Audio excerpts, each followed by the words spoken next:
ये कहानी एक छोटे शहर के उस घर की है जहाँ कुछ अजीब और रहस्यमयी घटनाएं होने लगी थी।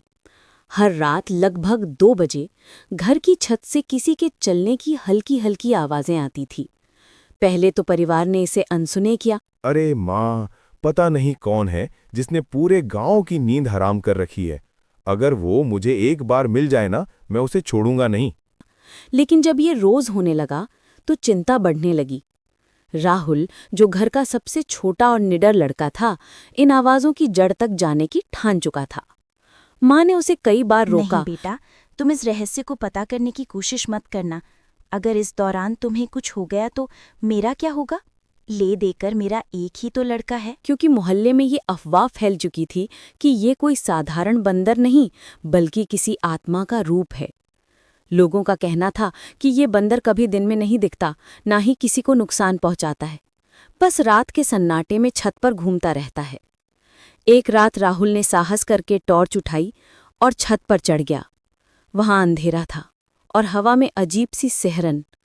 कोने में एक बंदर बैठा था, लेकिन ये कोई आम बंदर नहीं लग रहा था।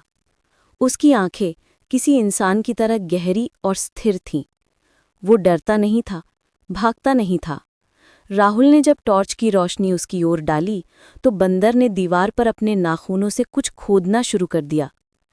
राहुल ये देखकर हैरान रह गया कि दीवार पर जो लिखा जा रहा था वो नाम उसका खुद का था, राहुल।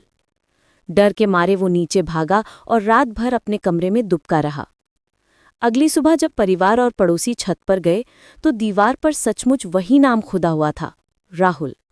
अब ये सिर्फ एक अफवाह नहीं रही, ये एक रहस्य बन चुका था। तभी पास के एक बुजुर्ग व्यक्ति ने चुपचाप एक बात बताई जिसने सब कुछ स्तब्ध कर दिया। उन्होंने बताया कि कई साल पहले इसी घर में एक बच्चा रहता था। उसका नाम भी राहुल था। वो मानसिक रूप से कमजोर था और उसे बंदरों की तरह चलने और उनकी नकल करने का अजीब शौक था। एक दिन वो अचानक लापता हो गया और फिर कभी नहीं मिला। अब ये सवाल उठता है कि जो छत पर रातों को दिखता है वो बंदर है या कोई इंसान, या शायद कोई आत्मा जो अब भी अपने अस्तित्व का प्रमाण देना चाहती है। ये कहानी सिर्फ एक बंदर की नहीं, एक अधूरे जीवन की है। कभी कभी जो हमें जानवर लगता है, हो सकता है उसमें कोई इंसान बसा हो, और जो इंसान था वो शायद अब सिर्फ एक परछाई बनकर रह गया हो। सच्चाई क्या है ये